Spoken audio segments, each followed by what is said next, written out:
we're going to look in the book of Psalms, chapter 31.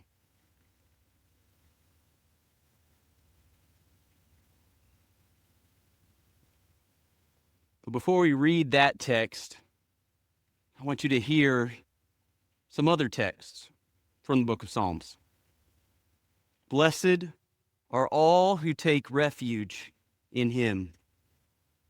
Let all who take refuge in you rejoice. Preserve me, O God, for in you I take refuge. The Lord is my rock and my fortress and my deliverer, my God, my rock, in whom I take refuge. The word of the Lord proves true. He is a shield for all those who take refuge in him. Let me not be put to shame, for I take refuge in you. Taste and see that the Lord is good. Blessed is the man who takes refuge in him. The Lord redeems the life of his servants. None of those who take refuge in him will be condemned. The Lord delivers them from the wicked and saves them because they take refuge in him. Be merciful to me, O God. Be merciful to me, for in you my soul takes refuge. Let me dwell in your tent forever. Let me take refuge under the shelter of your wings. Let the righteous one rejoice in the Lord and take refuge in him. It is better to take refuge in the Lord than to trust in princes. My eyes are toward you, O God, my Lord. In you I seek refuge. Leave me not defenseless. And that's not every place in the Psalms that uses the phrase, take refuge. With all that the Psalms tells us about taking refuge, with all of these statements and more than I didn't read, it's important then, if we want our souls to really follow the path of the book of Psalms, it's important to know, what does it mean to take refuge in God? How can we do that? And as you noticed, if you're with us regularly, we're not in the book of Galatians today. That doesn't mean we're really talking about a different topic.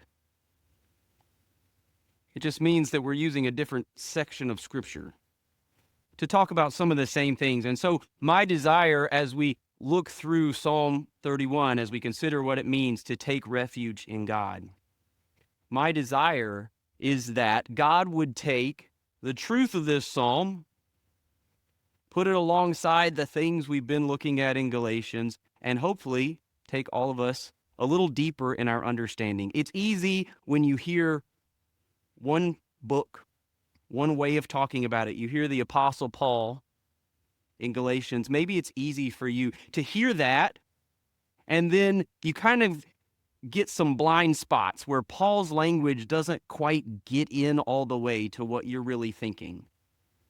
My prayer is that God will take some of the truths worded like Psalm 31 words them, and hopefully break through some of our blind spots. Some of the places where you might say, sure, rest in the gospel sounds wonderful, but I'm not really sure how to do that. I feel stuck. It feels hard.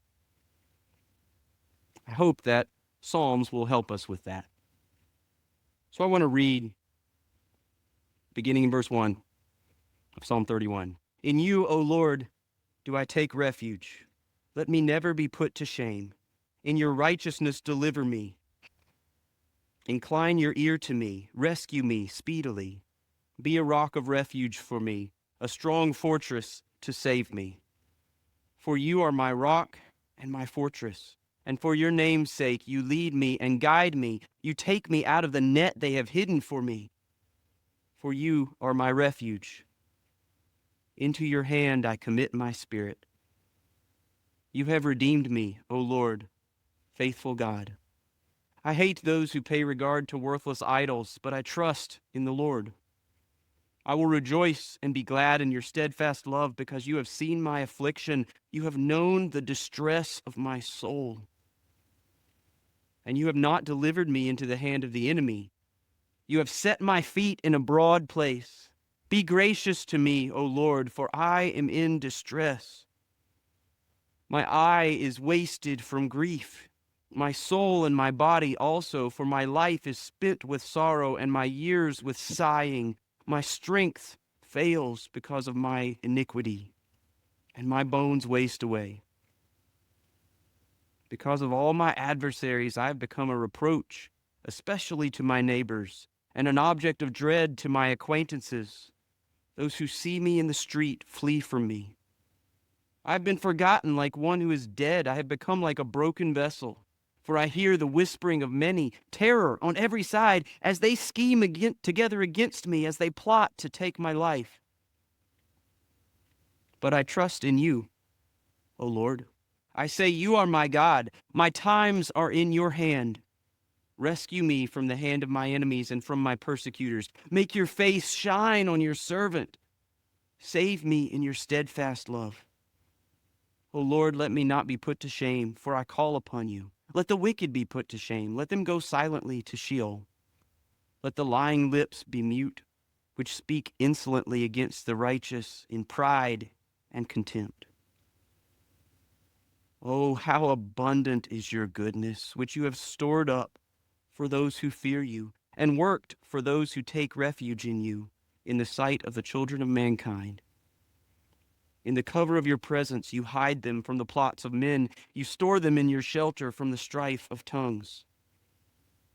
Blessed be the Lord, for he has wondrously shown his steadfast love to me. When I was in a besieged city, I had said in my alarm, I'm cut off from your sight. But you heard the voice of my pleas for mercy when I cried to you for help. Love the Lord, all you his saints. The Lord preserves the faithful, but abundantly repays the one who acts in pride. Be strong, and let your heart take courage, all you who wait for the Lord. It's a long psalm. I think it's important for us to hear the context of the way David wrote this psalm, of the cries of his heart as he is thinking about these truths. And I want to start with a couple observations. First, you can know God is a refuge without taking refuge in him. Those are two separate ideas. We see it in the psalm. We can see he says in verse 3, you are my rock and my fortress. For your name's sake, you lead me and guide me. The end of verse 4, you are my refuge. He makes a certain statement there. We can quote Psalm 46, God is a refuge, a present help in times of trouble. But there are many times I find in my heart I can quote, God is a refuge, while I don't feel any shelter in my soul. In our minds, we know God is a refuge, but there's a difference between knowing God is a refuge and actually taking refuge in him. I can know this building is shelter from the rain, but if I don't stand inside it, I won't feel that shelter. There's a difference between knowing what he is and actually taking refuge. You saw David used it, and all the quotes I read spoke of taking refuge, but David uses it in this first verse. In you, O Lord, do I take refuge. He uses it again when you get down to verse 19, and worked for those who take refuge in you. He doesn't say, and worked for those who know that you are a refuge for someone. He says God has worked his goodness for those who take refuge in him. Now, it's really easy, and I want you to ask yourself, ask God, do you know he's a refuge or do you take refuge in him? Or maybe I should say, do you only know and only say he's a refuge, or do you actually take refuge in him? Of course, if you believe in the God of the Bible, it's easy to say he's a refuge. Of course, the God who delivers Israel out of Egypt, the God who guarded Daniel in the lion's den, the God who helped David defeat Goliath, The God who guarded Paul when he was attacked and stoned and chased and imprisoned. Of course, the God who does all those things, of course, he is a refuge. But there's a huge difference between knowing something is a refuge and actually taking refuge in it. And sometimes it's hard. For example, you may know that a submarine is a great refuge in the ocean, but some of you don't want to go anywhere near it because it's very different to take refuge in it. Notice the way David puts these together, though. Verse 3 starts with the word for. For you are my rock and my fortress. You lead me and guide me. Verse 4, for you are my refuge. If God is not a refuge, then it's pointless to try to take refuge in him. The two work together. It's pointless to say, I'm going to take refuge in God if God is not, in fact, a rock and fortress who is capable of protecting you. That would be pointless. It would be foolish. But it's also pointless and foolish to say he's a refuge without taking refuge in him. There's a trend that became popular in the theological circles in the 1800s into the 1900s of theological liberalism, which basically one of the points that it would teach was to say that religion in general and Christianity in specific, they work for you psychologically, whether or not they're actually true. In other words, they would say things like this. They would say, Jesus, the story of Jesus and his cross and his death and his resurrection transforms you to make you a loving person. It transforms you to give you a great moral example. It does all these things. And what some people did is say Christianity does that, but it didn't really happen. It's not true. It just kind of works. And sometimes I think people approach an idea like this that way, and they say, well, you can take refuge in God. It makes your soul feel better. But I mean, he's not really a refuge who can actually protect you. That's not the way David talks about it, and it's certainly not the way Scripture talks about it as a whole. Christianity doesn't work psychologically whether or not it's true. It works because it is true. But also, and maybe the harder question for people like us who sit in Berean Bible Church and have heard God's word often, like many of you, if it's really true that God is a refuge, then you really can go take refuge in him and find that it works. Sometimes I think it's easy for us to say, sure, I know that's true, but my life's really miserable. I feel all this distress and I don't know what to do with it. David puts both of these things together and he says, I take refuge in you because I know you are a refuge. You are a safe refuge who can guard my soul. So our big first statement is to say you can know God is a refuge. You can get all the answers right on the Bible test and not be taking refuge in him. Second thing, I want you to notice the connection between refuge and shame. He starts in verse 1, he puts these two together. In you, O Lord, do I take refuge. Let me never be put to shame. He does that in other places as well. Throughout the book of Psalms, several of those passages I read to you have shame and refuge connected. So, here's how I would suggest they're connected. If you look to something to give you refuge for your soul, and it is insufficient, then you feel shame. That's one use of the word shame. There's some other ones as well, like when people try to put shame on you and you say, oh, I don't really feel ashamed if somebody mocks me for living a healthy lifestyle. I'm like, you can mock me for it. I don't really feel internal shame about that because I think it's right to live a healthy lifestyle and it's good. Okay, but when you have the kind of internal shame that says, I trusted this and it let me down. That's what David is pointing to here. He says, God, I am taking refuge in you. Don't be insufficient to guard my soul, please. I'm taking refuge in you. Let me not be put to shame. So before we keep going in the psalm, I want to take a moment and take that to real life every day in our modern world. You go through your week and something happens that feels bad to you. Probably all of us could think of something from this past week. Let's say somebody criticizes you and it really bothers you.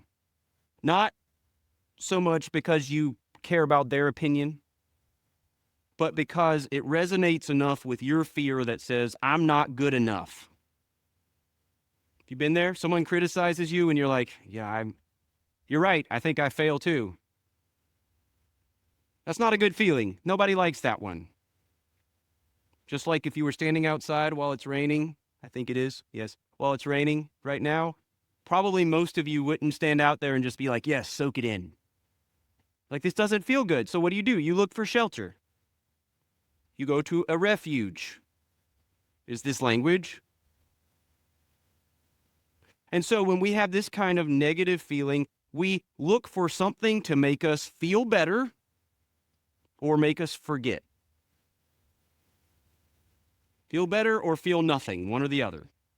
We look for something that can be a refuge. So maybe, is one example, we'll talk about a few others later, maybe you run to a friend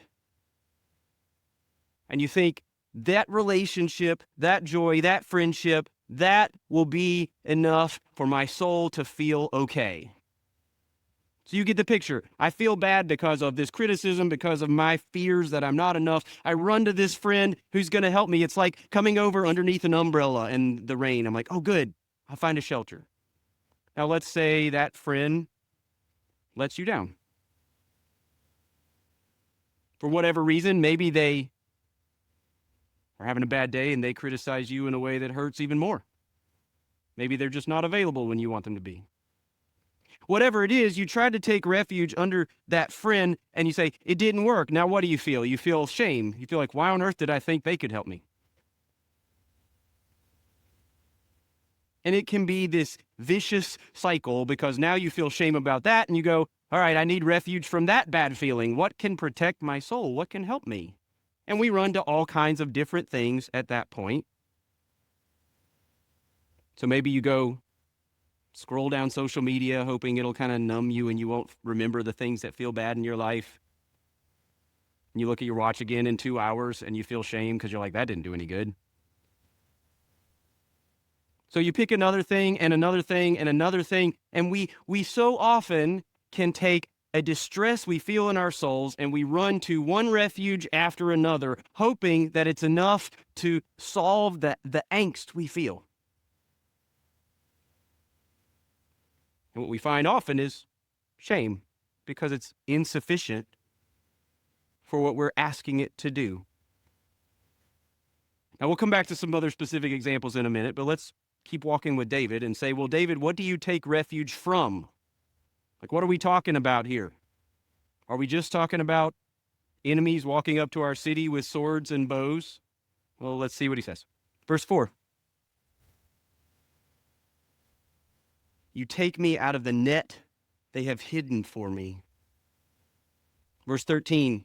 I hear the whispering of many, terror on every side as they scheme together against me, as they plot to take my life. Verse 18. Let the lying lips be mute, which speak insolently against the righteous in pride and contempt.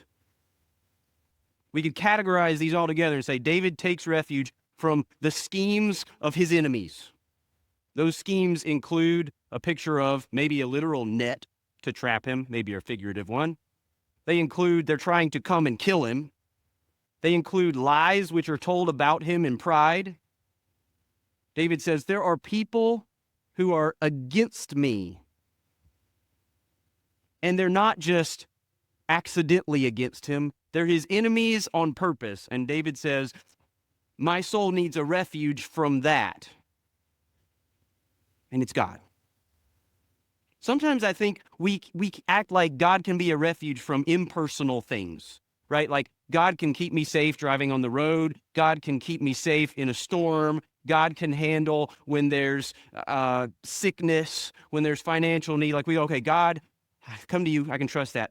Well, God's not much of a refuge if he can't handle sinful enemies. But David looks at that and says, look, there are enemies who are scheming to harm me. They're lying about me in their pride. They want to kill me. They want to trap me. But David says, I take refuge from all that in God. But it's not just his enemies. Let's look at verse 7. I will rejoice and be glad in your steadfast love because you have seen my affliction. You have known the distress of my soul. Verse 9. I am in distress. My eye is wasted from grief. My soul and my body also, for my life is spent with sorrow and my years with sighing. David's not just saying there's people trying to intentionally wrong me. David is saying internally, I feel this distress. It's affliction. It's hard. He's stressed out. These aren't fun feelings. David feels out of control. He feels rejected. He feels like he can't find joy, right? That's what he says. My life is spent with sorrow. And it's physically affecting him to the point that he says, it feels like my whole life is one big sigh.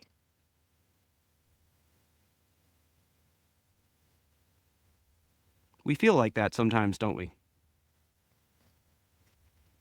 Maybe for a day or a week or a year. David says, my years are spent with sighing.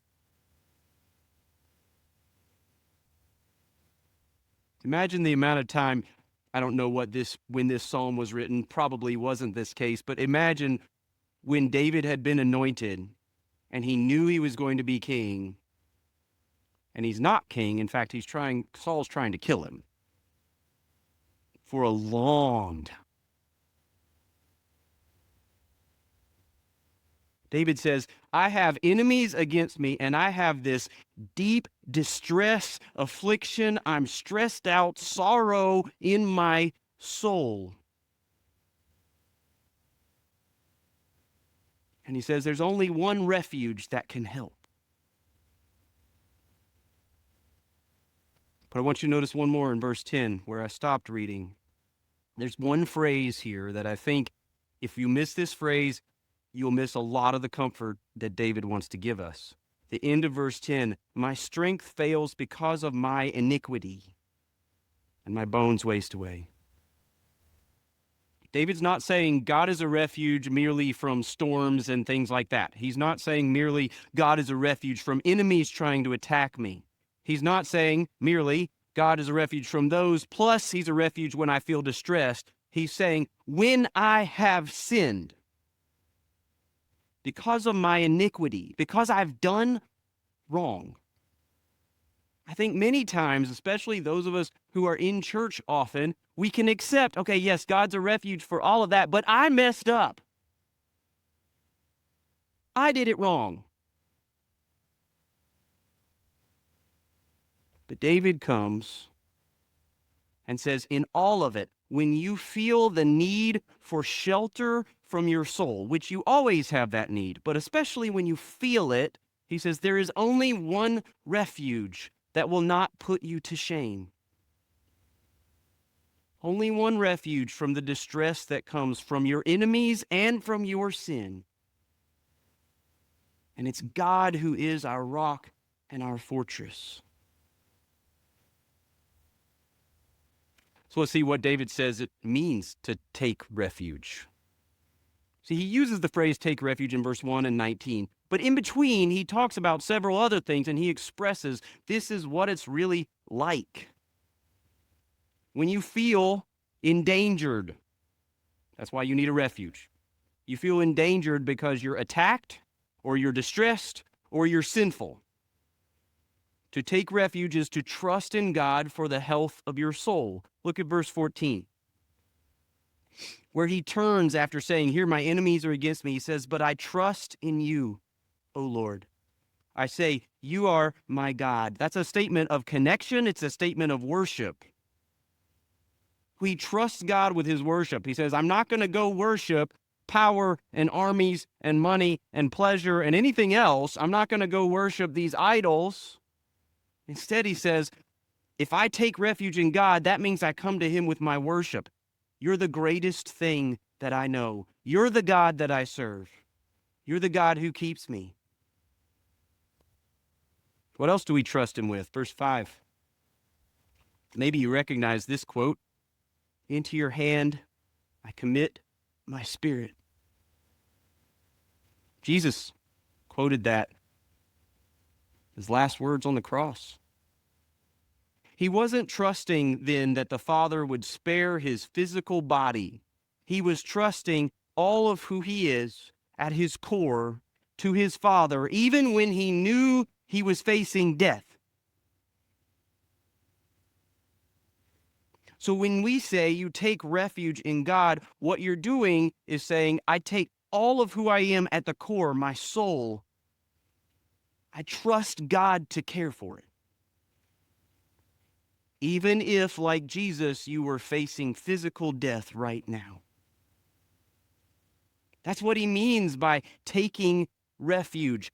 Jesus was going through the worst imaginable physical suffering, but he said, my Father is a sufficient spiritual and emotional refuge for my soul. Into your hands I commit my spirit.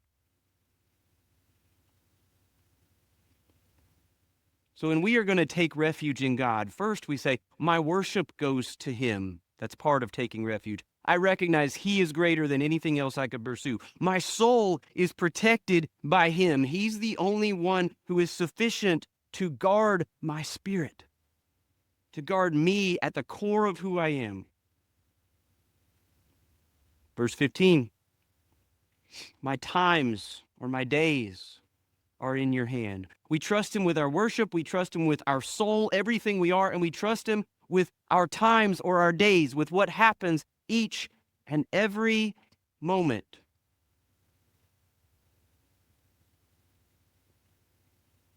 It's easy when I feel I need a refuge for my soul to trust God that maybe sometime 10 years down the road it'll all work out. I say it's easy. It's probably not easy, but I think it's easier than when today looks really bad. Can I trust that this day is in God's hands?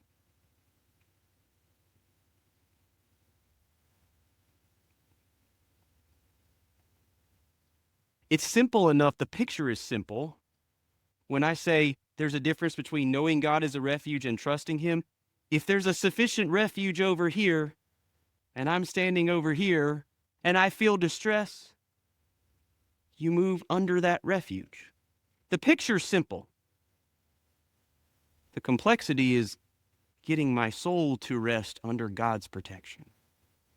I was thinking, as Christians, I think the goal and what happens as people mature is some of this becomes more natural in some situations. It's like when we used to live in Florida near Orlando. One of the things that was always interesting to me, if you are standing out after church or whatever in a parking lot, I would say on a summer day, but it's Florida, they're all summer days, and the heat is coming down on you and the sun is blazing on you. When I first moved there, I just stood there and we talked, and then I'd get done. I'm like, I'm sweating. It's so hot. But you watch, and you could tell the people who were used to Florida, because if they started talking, they never talked about it. They never said anything. The two people just migrated to shade. It was natural. You got so used to it. You don't park at the closest parking spot. You park at the shady parking spot. It could be the back end of the parking lot. Nobody cares. You still walk because you don't want to get back in your car at 120 degrees. You get used to recognizing here is the distress, here is the challenge, now here's the shelter. And part of our goal, part of maturing as believers is that over time, this stress, this anxiety, this difficulty, these enemies, these sins, all of these things come and you say, I need shelter. And you, by God's grace, sometimes you just naturally go to God. But it doesn't always work like that. Sometimes we look to other things for refuge. And whatever else you look to besides God to be the true refuge of your soul, you'll find, like he describes in verse 6, it really is idols. He says, I hate those who pay regard to worthless idols, but I trust in the Lord. You see how he contrasts taking refuge, trusting, worship. The opposite of that is to pay regard to worthless idols or false refuges, false shelters. So I want to ask you to think about the patterns of your life. And you won't have enough time to really think about them this morning. So I'd encourage you to use this as a jumping off point to keep thinking about this in your life with God. Think on the patterns of your life when you feel attacked. What do you run to? When you feel distressed, how do you solve that distress? We have a almost shocking variety in the ways we do this. When you know you have sinned, what is your refuge? And I don't just mean how do you deal with the objective guilt, like I've sinned, but oh good, God's taking care of the guilt, so I don't have to pay for that in hell. I don't just mean that. I mean when you sinned and you feel shameful and awful about it. Where do you go? To either make your soul feel better or try to forget that you feel bad. Either one of those. There's a million ways we can do it. Some of them sound worse than others. Do you run to your willpower as your refuge? I'll do better next time. So I feel better about myself, except I've seen too many next times. Do you run to your track record as a refuge? You say, yeah, I messed up this time. I sinned, but I usually do what's right. I've done some pretty good things. You see what I can be doing. Now, that might be true. You may have done many good things. This may have been very out of character. But what I can do is I can run to the track record. My soul feels bad. So I go, oh, good. Good thing I've done all these good things. That becomes my shelter.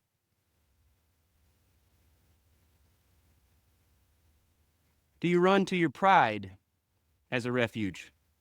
I can't believe I did that. I'm better than that. Why do we say those things? Because we're trying to make our soul feel better. Do you run to your defensiveness? If somebody, probably especially somebody in your family, points out something you did that's wrong, is your instant reaction, no, you just don't understand. It was somebody else's fault. It wasn't really me. It wasn't really bad. What is that defensiveness doing? It's becoming a shelter for my soul. My soul feels distressed. I feel sin. I feel this angst, this sorrow. If I can just defend myself strong enough, then I'll feel okay. Do you run to your reasoning? Like, I feel like I messed up here, but here's all the rationalizations why it wasn't really a sin. We do that because we want shelter. And those might feel less significant than some. When you feel distress in your soul, are you tempted to run to drugs or drunkenness or sugar or caffeine? I know, stepping on toes, I got it. I'm not suggesting those are the same. Hear me. I am suggesting we can develop a similar unhealthy pattern of our souls that say, I feel this unrest is the word I've been using from Galatians. I feel this fear. I feel this danger, this lack of safety, this awful feeling. And I usually feel pretty good about 3 donuts in.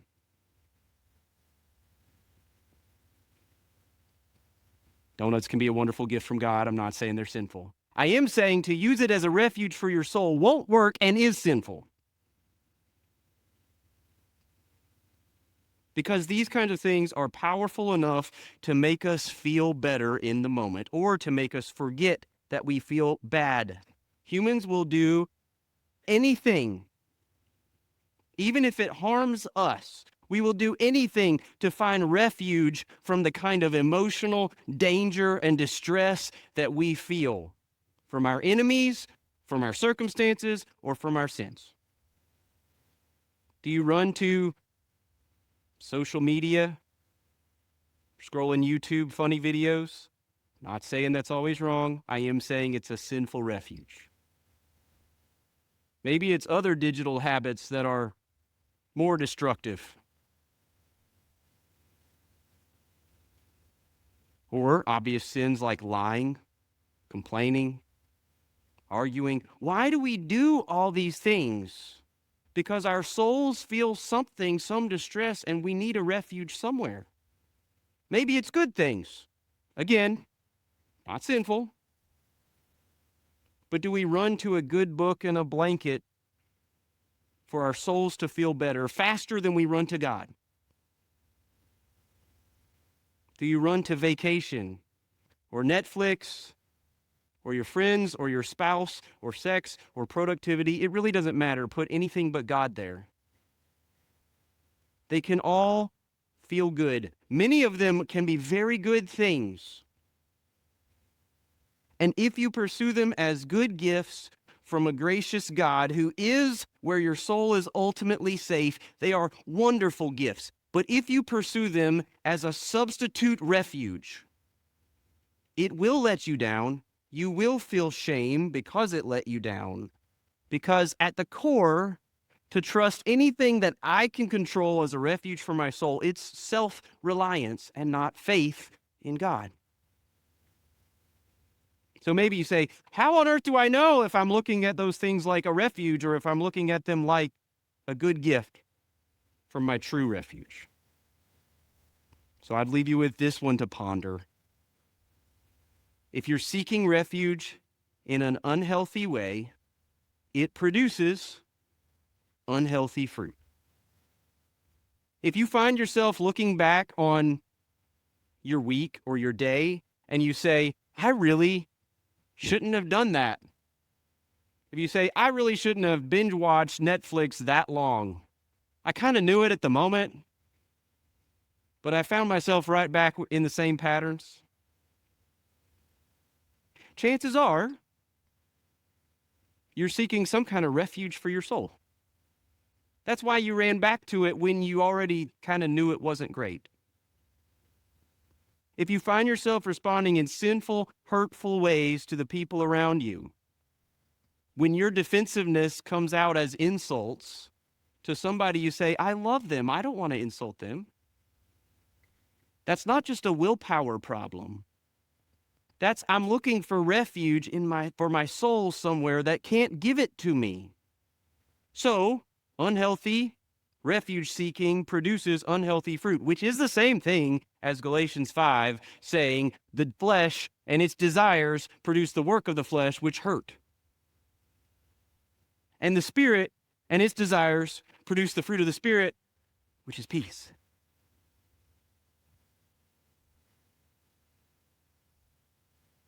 So I want to encourage you, spend some time and ask God, God, when my soul is in distress, where do I run? And when it's not Him, ask Him to help you see that and to turn, because the other refuge you could try will never satisfy. It will never give you rest.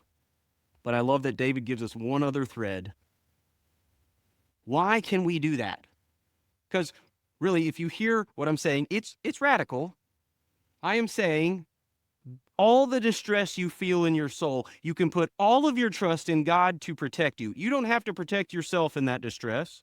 And if He does not protect you, you will not be protected. That's what David said, right? I'm putting my trust in you. Let me not be put to shame. It's radical. So why can we trust Him? Why can we take refuge? David gives us that. Verse 4 starts. He says, you take me out of the net they have hidden for me. Your enemies may have hidden traps for you, and you don't know where they are. That's the whole point. It's hidden. God knows. Why can we take refuge in him? He knows the dangers you don't know anything about. I try to take refuge from a tiny slice of things that could harm my soul that I happen to know about. God knows about far more. And he protects his people from the hidden nets. Verse 7, I will rejoice and be glad in your steadfast love, because you have seen my affliction. You have known the distress of my soul. God has seen and knows your distress. When you say, I have this bad feeling of distress and angst and anger and danger, I have this bad feeling, God knows it. And not only does he know it because he knows it in your life, he knows it because he came and lived in a fallen world so that he would feel the distresses that we feel.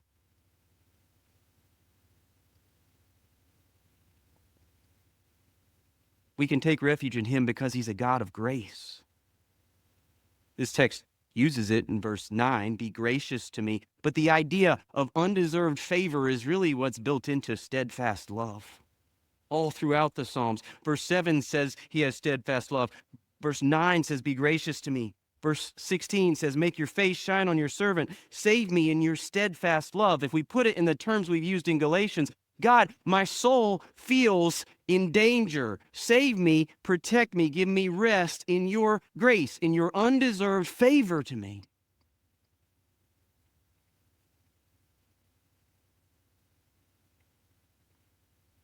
And we can take refuge in him because God is a overflowingly, abundantly good refuge. God doesn't just say, here, I'm a refuge. Come over here. I've got this broken down tin roof that'll mostly keep the rain off of you. And if you huddle in a corner, maybe your soul will be safe. Look at verse 19, where he returns to this phrase, take refuge. Oh, how abundant is your goodness, which you have stored up. He's not running out. He's not low. The cupboards aren't bare. You have stored up for those who fear you and worked for those who take refuge in you in the sight of the children of mankind. He has stored up goodness for all who take refuge in him. I can't tell you that if you take refuge in God right now, today, that you'll never feel distress of your soul again. In fact, I would tell you that's absolutely not true.